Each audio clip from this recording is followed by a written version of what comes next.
watching, so that's not a good idea. So yeah, that's bad luck. Yeah.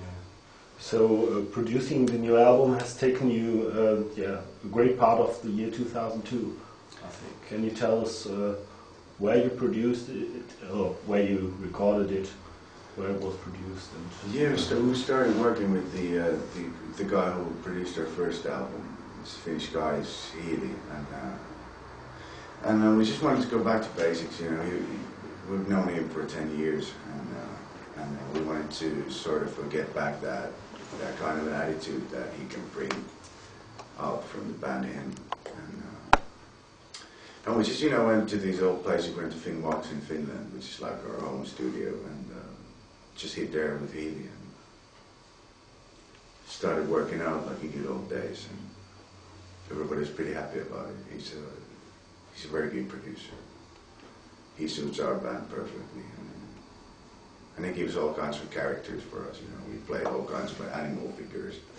Sometimes we play like frog, and sometimes we play like a tiger, and sometimes we play like an archer. You know, all this shit what we need. So we're a slightly psychotic band. We need to be, you know, pushed a bit so that you can make the best out of him. And he is a great pusher. I'm not talking about drugs here. He's a great pusher in other ways. yes, For pushing people's personalities forward. yeah. So it takes time. It took us a pretty long time. We worked pretty hard to make it happen, and he sure helped us. And everything was nice and cold. We recorded the album in Finnbox, Helsinki, and it's a good studio. It's cheap, and loads of bands like Stratovarius and Nightwish been recording their stuff there. And he really wanted to be close to his home, and his girlfriend, and his refrigerator. So that's the reason why we did it back in Helsinki. But the actual recordings took like 2 months. So we were basically just rehearsing for the first part of the year. Okay, there are many fast guitar parts on the album, especially in Buried Alive by Love. Why did you play such a heavy song at the start of the album? Well, Buried Alive by Love was a good opening track because of its sort of like, you know, hello dear Sonic Seducer people, we're back. That's one of the reasons. You know, Linda wanted to show off. He's a great fan of Steve Vai. So that's the reason. He wants to play really fast. But he can't play any faster, so it took a long while to finish that track. It was just a good opening track. Being rough and, you know, straight to the point. Roger.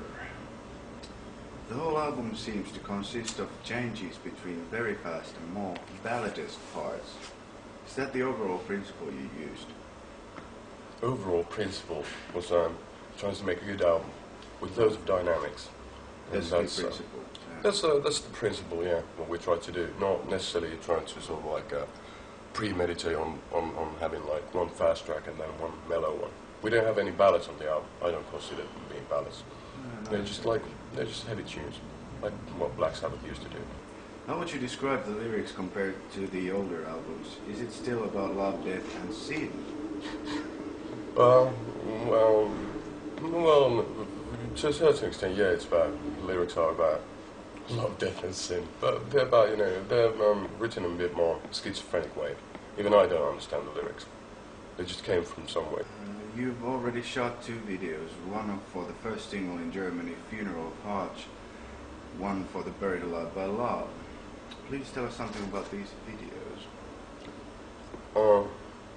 Well, we were sort of like mixing the album in Los Angeles, and Mr. Bam Margera from Jackass came along, and then I asked him if he wanted to shoot a video for us, and then he wanted to shoot a video that we did in Funny Theatre in Los Angeles, and there's Juliet Lewis involved, and we're just playing and walking around in that funny old kitschy place.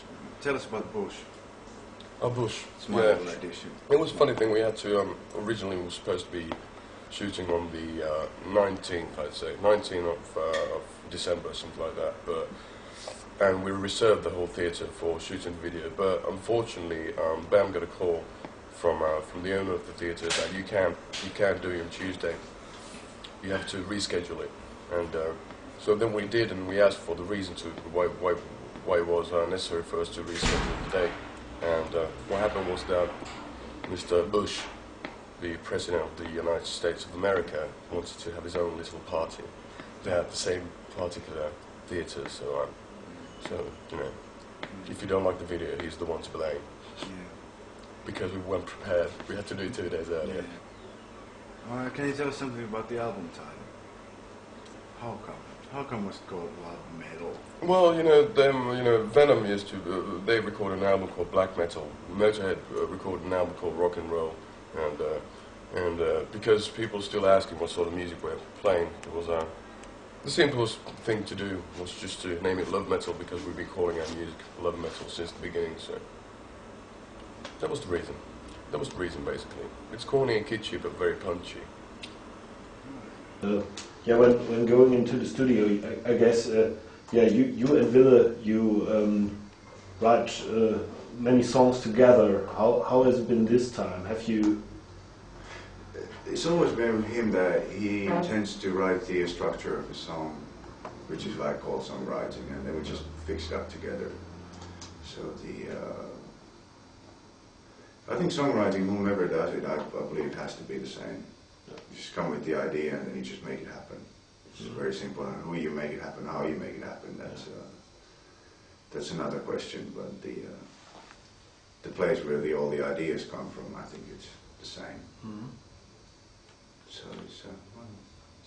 it's what like he usually do. You know, he strums the guitar and then we go and play. It's pretty simple. Sometimes the circumstances are better and sometimes they are worse. Yeah. And this time they were, thank God, pretty good. And the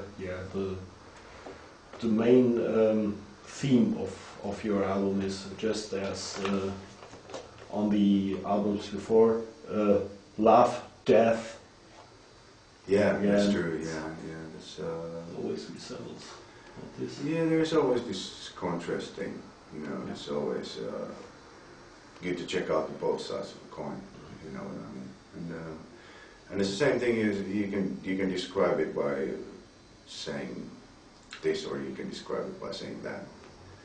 But this time I think the lyrics are more like a folk type of a thing. They're more like folk lyrics more than basic rock lyrics.